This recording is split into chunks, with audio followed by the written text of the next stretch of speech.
right, so let's talk about AEW Dynamite from April the 7th, 2021. We start the show with the Inner Circle coming in. They're all in black. They wearing black. They're driving cars that are black, just different types of cars. Black was the theme here, I guess. So let's talk about the Inner Circle since we're here.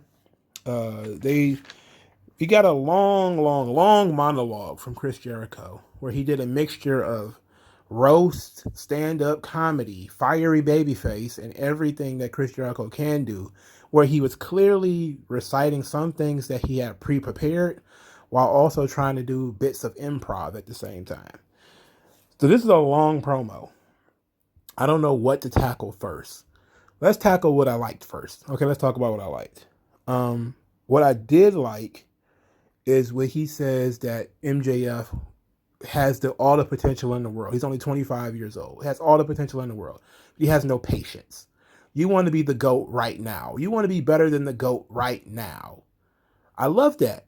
I like that because Jericho's talking about, hey, you rushing it. You know, like, look, we could have done business, even though he was talking earlier about just basically draining MJF's potential dry and and all that kind of stuff. Even though I thought that was all weird. That whole talking about sucking the life out of him and all that type of stuff. I didn't see the benefit of that. That sounded stupid to me. You know, maybe Jericho should have just said, like, look, I was legitimately trying to help you bring out, all of the various talents you can do. But him basically talking about like he's gonna drain him of his talent and his charisma and all that type of stuff. I'm like, that's kind of weird. But I did like that he's like, hey, you had the potential to surpass me one day, but you jumped the shark. You jumped a little too soon. And I did enjoy that. That was probably my favorite part of this whole promo. But there was a lot of it I didn't like. Now, I also did like his apology. I love redemption stories.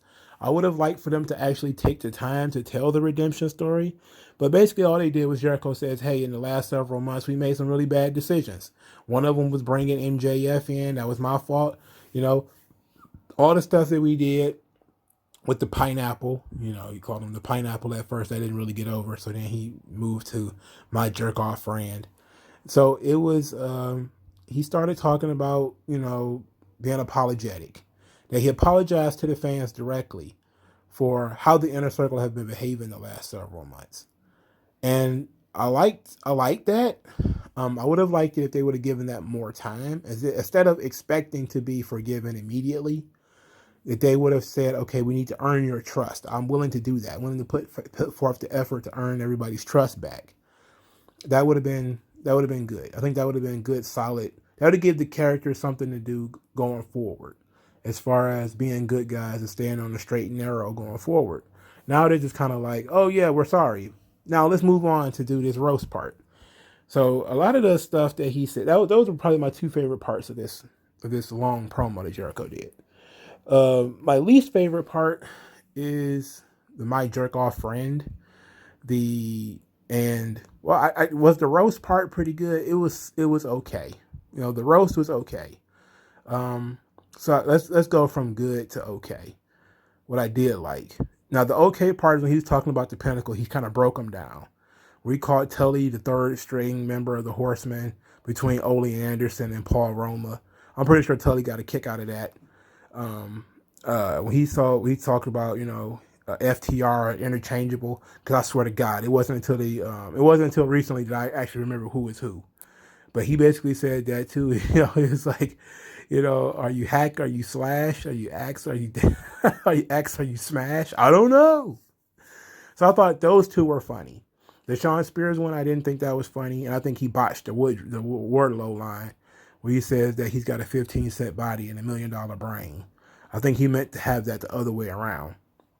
And then his rip on MJF, we talked about the scarf. He should be better than the scarf. I got a clipboard in the back if you want to add that to the list of gimmicks you stole from me. Those were very lyrical type of disses, obviously pre-prepared, obviously probably written way beforehand, because of the way they were delivered. They were delivered very lyrically.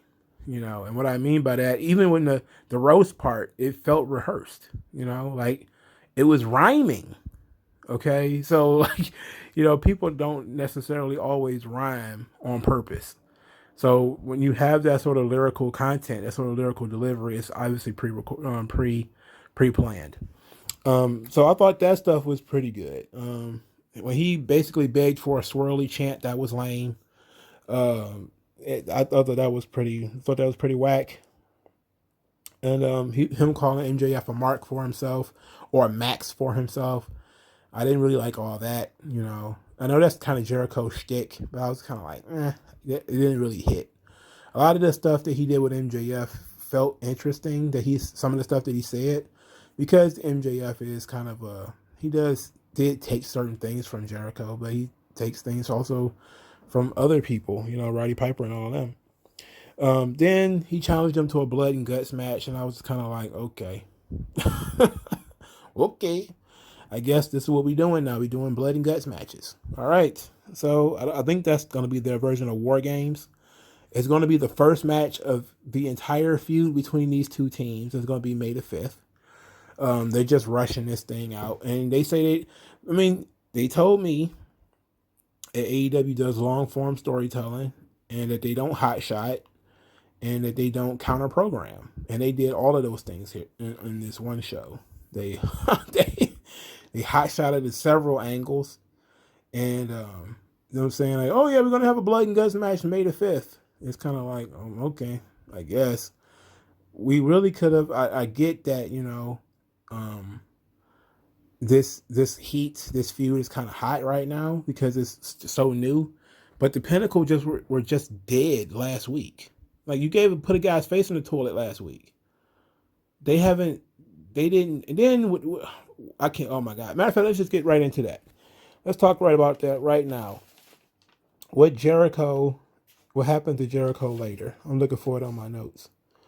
So, for some odd reason, Jericho was backstage after the long promo, and where he did stand-up comedy, the state of the inner circle, and he did also, all types of stuff. They were going to talk to him again. He had more to say, and then he gets jumped by the inner circle. He gets jumped by the Pinnacle, rather. 6-on-1, they beat Jericho from the backstage area to the ring area. And everyone's like, where's the inner circle? Where's the inner circle? And we find out the inner circle are locked in their own dressing room. I don't know how that happened, because I believe the door is an innie and not an outie. Meaning that if they were breaking into the door, how did they get that door to close and stay sealed when the door is an innie door, not an outie door? Meaning you have to push the door in order to get in if you're outside. If you're inside, you have to pull it to open it. You have to pull it open. So how did they get sealed in the door? It doesn't matter. Anyway, Jericho got beat up by 6 guys. Took a spike pile driver, from FTR right there in the middle of the ring. And as they're, decimating Jericho, here comes Iron Mike Tyson. Mike Tyson comes out there, rips his shirt off. He's still, he's not as jacked when he was, 20 years old. But I wouldn't fuck with him, I wouldn't fuck with Mike. Mike goes in there, throws some body punches on Shawn Spears, who, I wouldn't have had Mike Tyson throw so many punches because, we know what Mike Tyson can do.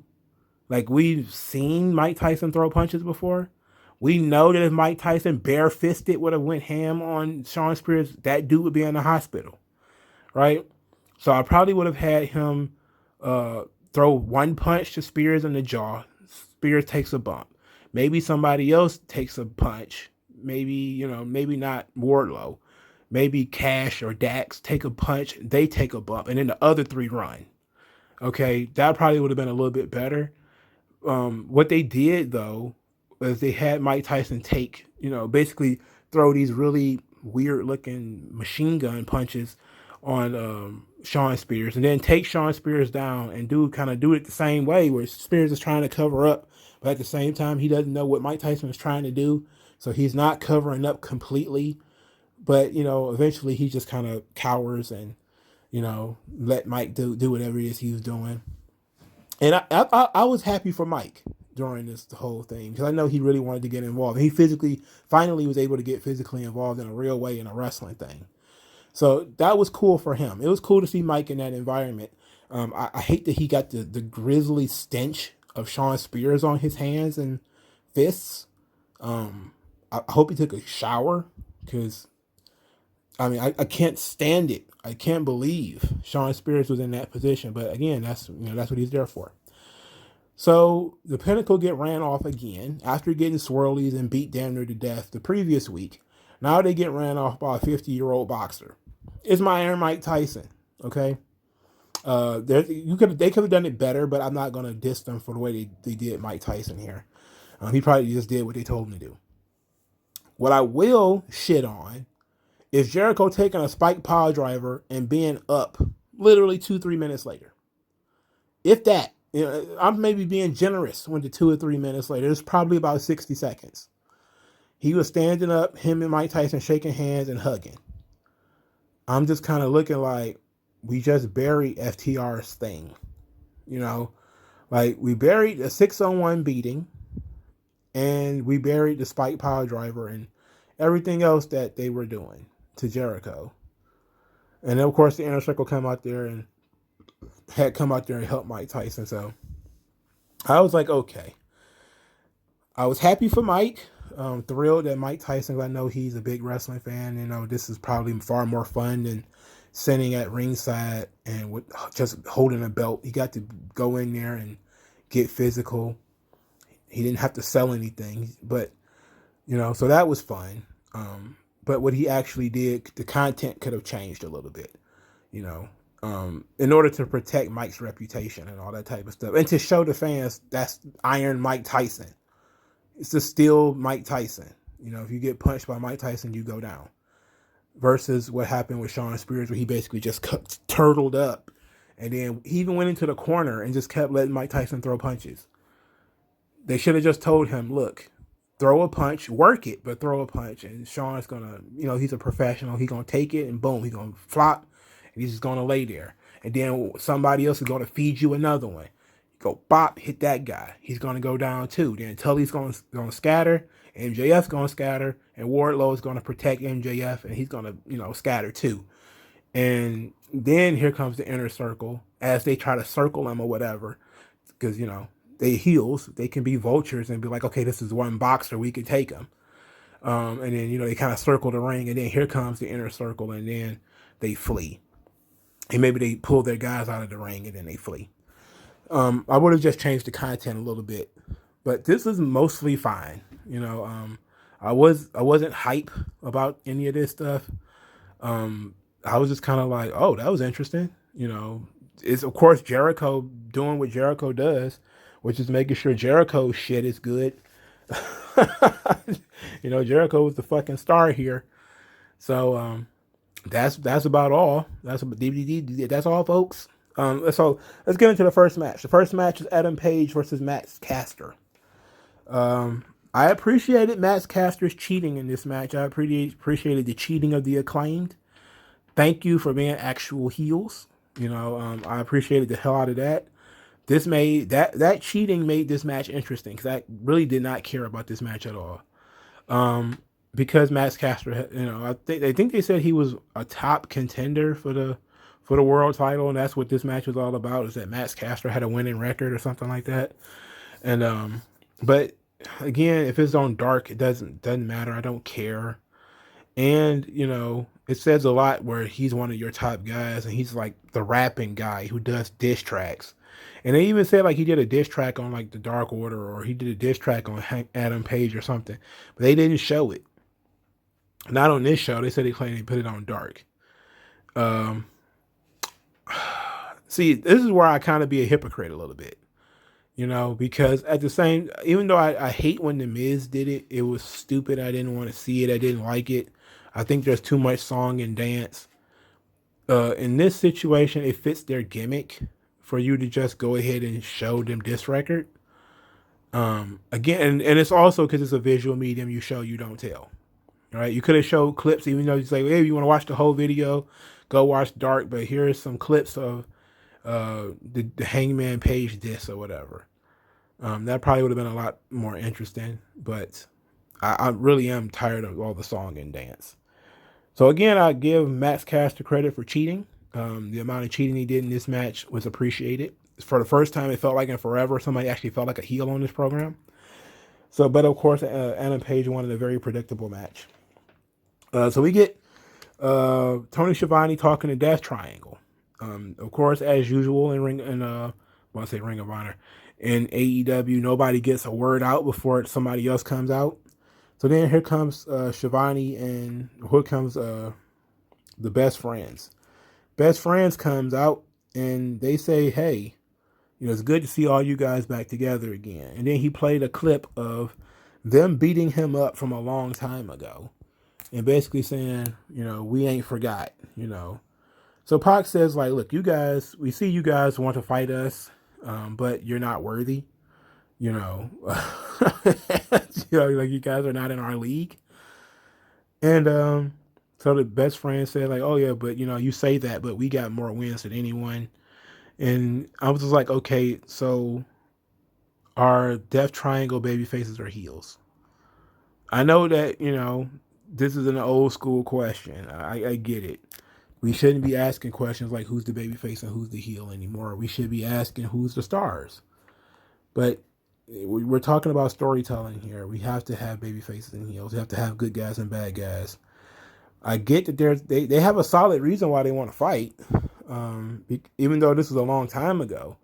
And basically, people think long form storytelling is just going back and watching old shit and just bringing it back up. That's not really long form storytelling, but they of course pulling this out of the blue, like, okay, now these six guys are feuding, but I'm okay with it, because what else are you gonna do? What else are you gonna do? They're not gonna win the tag team titles, it doesn't seem, unless they actually do, which might be interesting. But I could just see just trios matches, just a bunch of six, various tag matches and stuff like that. And Orange Cassidy and Pac, they had a feud earlier in the AEW run. They were already going backwards into that. So they're already rerunning feuds that they've done, which I'm not going to diss them for because, especially since WWE reruns feuds literally all the fucking time. So, not good because I don't like Best Friends or Chris Statlander, but at least it's something. At least we're moving forward with all these guys, and now they're doing something else. Now, why Penta doesn't care about Cody anymore, I have no idea. Somebody has to explain why he doesn't care about Cody anymore. Whatever. Maybe I'm asking too many questions. Then we get a Christian Cage promo because once again nobody gets to say anything on this show. But Christian actually did get a couple of sentences out. Basically talking about, a year of grinding to get back in shape. A year of grinding to get back in shape has paid off. And that Cass pushed him to the limit, and he loved it. He loved every minute of it. And he realizes that Cass just didn't step up enough. He makes wrestlers step up. That's what he wants to do. And then Taz comes in and offers him a spot in Team Taz. And it seems like, again, we're just retreading old storylines. So now Team Taz just got out of a feud where he tried to recruit somebody, Darby Allin, that rejected him. And now he's going to feud with Christian Cage after Christian Cage rejects him. Later in the show, Tony Stark's Anthony, what the fuck is that kid's name? Stroke Daddy. What was his name? Fuck. Ricky Starks. He was being disingenuous, saying, hey, we won again on Dark. I just want to know what Brian Cage has to say. And then Taz was like, you're instigating. You're instigating right now. Stop doing that. Stop doing that. We got an opportunity here. Recruit a blue chip talent like Christian Cage. What are you doing? We got an opportunity here. And that was pretty much it. So Team Taz is still falling apart while they're trying to recruit Christian. This feels a lot like when Team Canada tried to recruit Christian when he first came to TNA. This is exactly how this feels. This feels like Scott Demore trying to send, what was that guy's name? A Man, it was like A Kid or A something. He was just so generic. He was generic as fuck. Sending that guy to beat up. It's just wrench. It's just weird. They don't have nothing for Christian to do, really, if we're being honest. That's why he's in this situation. So the second match on the show, I know I've been talking for 20 minutes. I'm only on the second match. Was Bear Country versus Jurassic Express. And this was supposed to be their Godzilla versus King Kong match. No explanation of what the hell that meant. But Excalibur was just kind of like, oh, well, it's synergy with our good friends at Warner Media. I'm like, synergy with Warner Media. Basically, you have to do free product placement. Or and so you just picked a rando team. King Kong is not a bear, for starters. Okay, so even if you want to say it's supposed to be Luchasaurus is Godzilla, he's a giant lizard. Where's the monkeys? I'm guessing the monkeys are the fans. You know, the people who are obviously eating their own vomit to watch this fucking show. Because this shit was stupid. Now, it wasn't dumb as birds flying out of somebody's ass. Not as dumb as choo-choo trains. But this is pretty fucking stupid. And I didn't care about it. But of course, there was botches in this match. Bear Country are not good. This is the first time I ever really watched them. They're not good. Luchasaurus is not good either. Doesn't matter. Nothing matters anyway. Jurassic Express wins. Nothing matters. It was a whole bowl of yikes. Yikes with marshmallows. Who cares? Now, let's talk about something I actually did like. I like this. The QT Marshall Nightmare Factory promo. He talked about your motto should be do the work for me. Because that's all I've done is do the work for you. And saying basically tired of Cody behind others. He's saying that Cody basically hides behind other people and let them do the work for him. And that when he was in WWE, he hid behind Ted Jr., then he hid behind face paint. Then he says that, then you leave and you go on the indies and you hide behind these vanilla midgets who make you look like a star in comparison. And, but he says, I surround myself with guys who are not flunkies, guys who are hungry, guys who want talent. He starts talking about Aaron Solo, somebody who never is just going to settle for being somebody's boyfriend. Nick Camarado is not just a body guy. Anthony Ogogo, the world-class boxer. Then Anthony Ogogo actually got to talk for himself, and he starts talking about, how he's mainstream in the UK. He's a star that, the British people will follow him.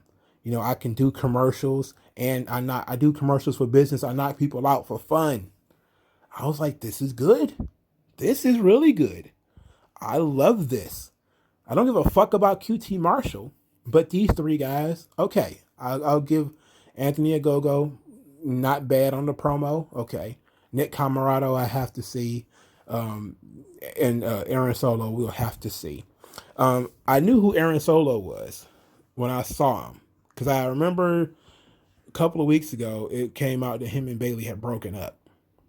He is Bayley's boyfriend. He was, anyway.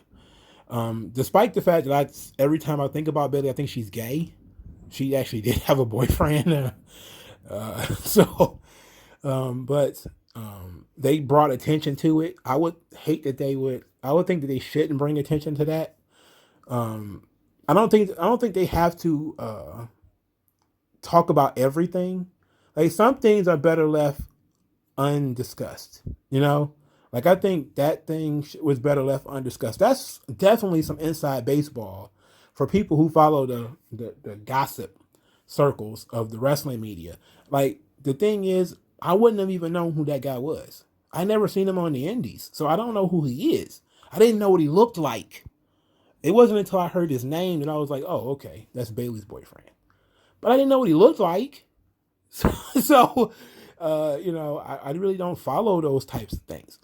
But I felt like that was a little too inside baseball. But I liked the promo. The promo was very personal. But basically, like, Cody is the kind of guy who leeches off of other people, but pretends to be a big star.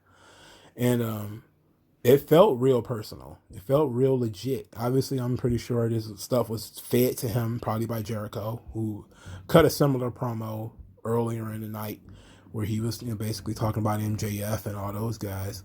And he also talked about Shawn Spears getting fired from the WWE and calling him on the phone, all that type of stuff.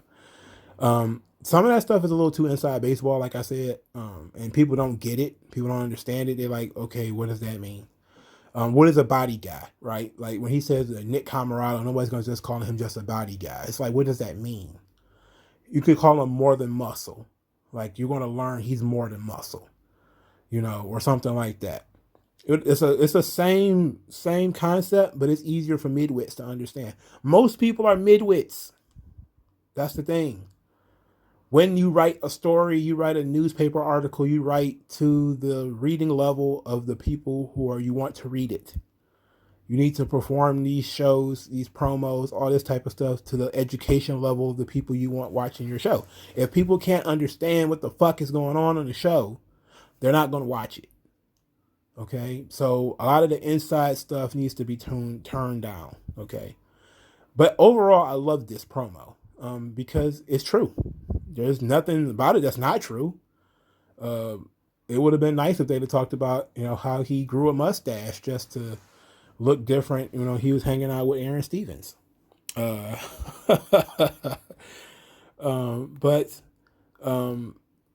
was good. I'm not gonna diss this one. This one was good. QT Marshall performed it very well. I don't give a fuck about QT Marshall, but if he's going to be the mouthpiece and maybe I have to deal with him to see what these other guys got, okay, fine. I'm really impressed by Anthony Ogogo, and Nick Camarado impressed me with his match with Moxley. Just, him being able to move and him being like this jacked berserker looking guy. I love that. Aaron Solo, don't know who he is other than being Bayley's boyfriend. We'll get to know him over time. But ultimately, I like this concept. Next, we get Tony Schiavone and Sting. As they do their weekly Sting Doesn't Get to Talk promo.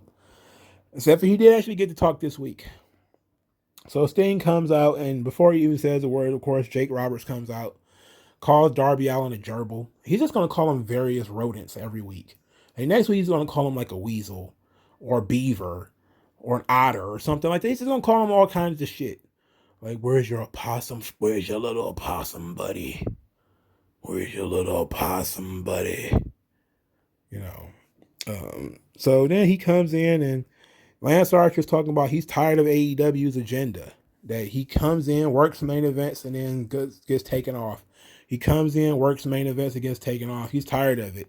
He's taking up Sting's time because it is his time, and it should be his time anyway. So Sting snatches the microphone from Lance Archer. And I was just kind of like, would not have done that. In this situation, okay, I get what you're trying to do. But you don't have Sting snatch the microphone from him. You could have had him say, "Oh, you got something to say," and gave Sting the microphone. Instead of giving Sting the opportunity to sort of emasculate him by taking the mic. I know it's minor, right? It's minor, but still, it says a lot that I just saw a 60-year-old Sting snatch a microphone from this guy. Then Sting says that he agrees with Lance Archer. And everybody was like, what? And he was like, you are a main event guy. You have all the main event potential. Then he looks at Jake and he says, you need to teach him how to do it. And then Jake's like, what are you talking about? And he's like, you need to teach him how to get there. You have it within you. You just gotta Jake, teach him. So he put the pressure on Jake. He's gonna play mind games with Lance Archer and say the reason why, your career isn't the way you want it to be is because of Jake. That's going to be the angle they're going with here. I like that angle, if we're being honest. Jake has been redundant for a long time now because Lance Archer started cutting his own promos and because Jake has had a diminished role since the heel turn ended, especially since the main event heel turn ended. He has had a greatly diminished role. I'm talking about Jake Roberts. So now we're saying like, hey, Jake isn't teaching you the ins and outs of being a main event talent. Blame Jake for why you're not at the top. Talk to Jake about it. So I thought that was okay. It's a piece of intrigue. It's a piece of intrigue. So for some reason, Ethan Page and Scorpio Sky are watching. I mean, I don't care about anybody cares about either one of those guys. They suck donkey dicks through a straw. Who cares? The third match is Darby Allin versus JD Drake. JD Drake is somebody I've watched, of course, in Evolve. I was never really a fan. He reminds me a lot of like the Trevor Murdoch style, blue collar, country boy wrestler, and probably it could probably fill up some boys Catholic school lunchroom somewhere, but it's probably never going to be major on the big stage. And it gave JD Drake a lot. This match was pretty long, pretty lengthy, and look, I don't see why it was so long. JD Drake, this was his debut, so I don't know if this was supposed to be like a tryout or something, but this match is entirely too long. It tired me out because again, I had taken allergy meds, so I was kind of like I was fighting through a lot of this stuff, and I was managed to stay above the fray until we got right here, and then JD Drake just wasn't doing it for me. And then I saw Sting run off Brian Nemeth. I completely missed the part where he knocked down that other kid, but Sting runs off Brian Nemeth. Then so because Namath, Bonini, and Drake are a faction, I don't know why. What do they have in common? I don't know. Your guess is as good as mine. Anyway, after the match, after Darby Allin wins, the Butcher and the Blade attacked Darby Allin, knocked him down, dragged him all over the place. Was going to put him through a table as the bunny screamed about the table. Then the whole of the Dark Order come out because why not? And they chase off Matt Hardy and his goons. And Ty Conti attacks the bunny, and they brawl? A question mark over near that area, near the commentators area. And of course, this is their matches later. And I was just like, okay, so now it's been set up that Darby is going to wrestle Matt Hardy next week. Okay, cool. I'm fine with that. It probably would have been, it's probably for the best. In that situation, I don't know do you put the belt on Matt? Good question. I think that if, probably not, because Darby is still very young, you want to build him.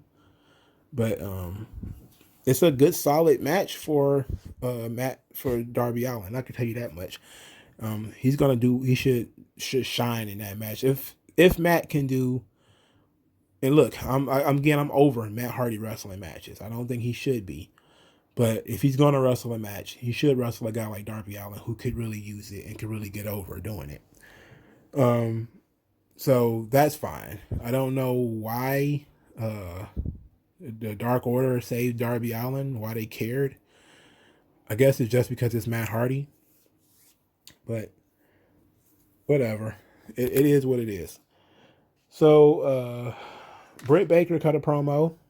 And in Britt Baker's promo, she basically talked about she won a title shot. And then Tony Schiavone said, like, you're number 4 in the rankings.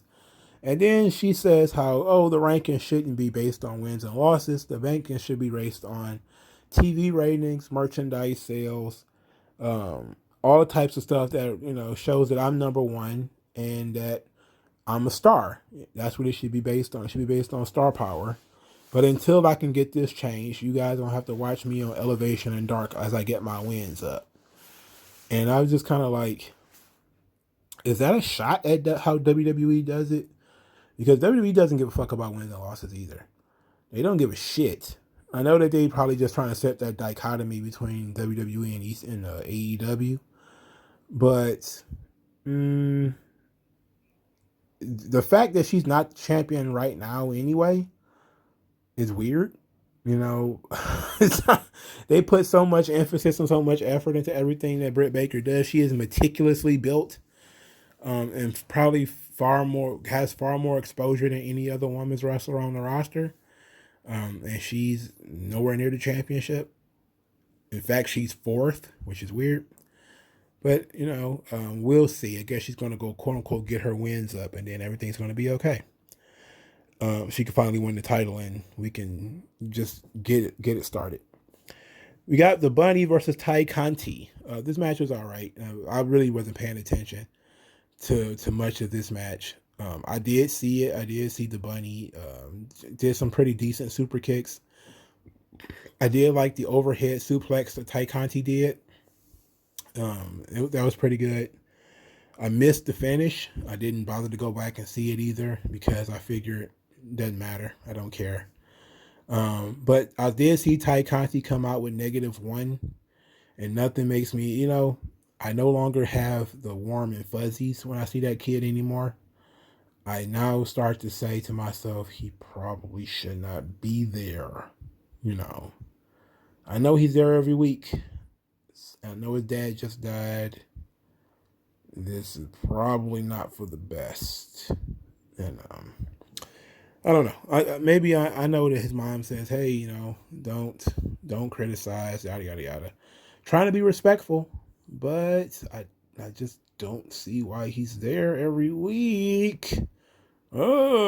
Anyway, we get a video package from Red Velvet. She's talking about she understands why Jade Cargill doesn't like her. Jade Cargill doesn't like her because she beat her and barely beat her. And you don't have enough to finish the job. Or, to get the job done, is what she said. And I'm like, you lost. The job was done, but it was done by you. The job was done, and it was done by you. And now they're going to finally have this one-on-one match. And I was like, wow, this is like Rock and Austin all over again. Jade Cargill and Red Velvet. Jesus, Lord of mercy. Let's just get it over with. Is this going to be like Alberto Del Rio and Rey Mysterio, where they're just going to wrestle 100 matches like Andrade and Rey Mysterio? They're just going to wrestle 100 fucking matches until one or both of them are in better position afterwards. Because it feels like neither one of them did anything outside of feuding with each other. All right, so the main event was a lot of melodrama. The main event. If you've seen one Young Bucks match, you've seen them all. But this match is typical. Whenever they wrestle Kenny Omega, there's a lot of melodrama. Matt Jackson didn't want to wrestle Kenny Omega. He didn't want to fight him. He didn't want to super kick him. Then he tagged in Nick so Nick could do it, and Nick didn't want to do it either. They didn't have a problem beating up the Good Brothers. They just didn't want to beat up Kenny Omega. This frustrates Jon Moxley, who's like, you guys don't want to beat him up. What are you guys doing? I'll beat him up. And of course he does. They set up the being the elite trigger, the BTE trigger, and the Young Bucks won't do it. And Moxley has to step in again to handle the Kenny Omega problem. Gives them 2 paradigm shifts and starts choking him out. Then Matt Jackson super kicks Jon Moxley. And it all goes downhill from there. And of course, there's Eddie Kingston comes hobbling out there. He gets beat up, Magic Killer on the floor. Then we get Magic Killer in the ring on Moxley. And then Moxley gets pinned by Omega. Then we get the boys beating up on Moxley while the Young Bucks just watched. Then they held Moxley up so the Young Bucks could kick him. And so now it was all a ruse. Huh? Was it all a ruse? It's supposed to be a cliffhanger that did the Young Bucks sell out? Did they join up with Don Callis and Kenny Omega? Were they always with Don Callis and Kenny Omega? Find out next time. Same AEW time. Same AEW network. I mean, come on. Ultimately, Omega and Moxley going to want to disembowel these guys and fillet them like fish, which is, of course, the right thing to do. The Young Bucks being flaky. Is they need to understand, man. You can't do this. There needs to be some momentum, and they're obviously hot shotting. They're obviously hot shotting. This stuff came out of nowhere. Don Callis just faked injury not too long ago. Lied on the Young Bucks that they'd beat them up. Now they're all going to be friends. So now I'm guessing the Young Bucks are going to end up flipping on Kenny Omega, and it's going to be a real trap. It's going to be a double cross, a triple cross, the first ever wrestling quadruple cross, where the Young Bucks are they're gonna end up super kicking each other at the same time, and then getting up too sweet in each other, and then super kicking each other again because they turn babyface and heel every 10 minutes. I don't care enough about the Elite to be excited. The Elite just fucking boring. They suck. Who cares about the Elite? Just tired of this Bullet Club weirdness. I want it to end. I want the Bullet Club, just like I want the NWO to end. I want the Bullet Club to fucking end. I want it to be over. I want it to stop trying to breathe new life into this fucking corpse. They perform a CPR on a corpse. Fuck the Bullet Club. It's over. Okay. Now they all hug at the end. They're all buddies again. Moxley got screwed. Kingston got screwed. So now we got Kingston and Moxley likely going to end up taking the tag team belts off of the Young Bucks, which is fine. Don't mind that. Don't care about that. But I can't muster up the energy to really flip on this outside of these guys don't know what they're doing. They don't have any type of storyline consistency, and nothing matters. It was supposed to be a big old swerve, but instead I was just kind of like, this is weak. It feels unearned because they haven't done anything to each other for real. And they just had this hard fought match between the Good Brothers and the Young Bucks where they were openly beating up on the Good Brothers. I don't get it. So maybe it's not meant for me to get. Maybe I need to give it more time. So let's do that. Let's call it. We'll just give it more time, even though I think it's absolute shits right now. We'll just give it. We'll play the whole let's give it time card. All right, go into the description, and then send money via Cash App or Subscribe Star, whichever one feels better to you. Follow me on Twitter. Subscribe to the channel. Please subscribe. Also hit the bell for notifications. Hit that like button too on your way out. Thank you guys for your time, and I'll talk to you guys later, man. Peace.